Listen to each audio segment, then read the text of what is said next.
তো বন্ধুরা দেখতে পাচ্ছেন আমি বুলেট নিয়ে বের হয়ে গেছি। আজকের ভিডিওটা এখান থেকে শুরু করলাম। আমাদের বাজার হলদিবাড়ি থেকে বাড়ির উদ্দেশ্যে ফিরতেছি। দেখতে পাচ্ছেন রাস্তার পাশে বাস হচ্ছে।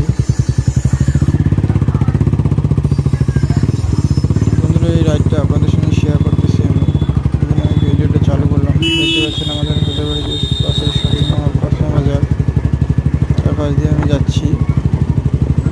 তো আজকে ভিডিওটা বেশি বড় করব না, কারণ আমার ফার্স্ট টাইম ব্লগ করতেছি।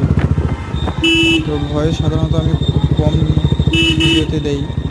ভাবতেছি আগামীতে আস্তে আস্তে ভয়েস দিয়ে ভিডিও বানাবো। তো বন্ধুরা সবাই আপনারা আমাকে সাপোর্ট করবেন অবশ্যই।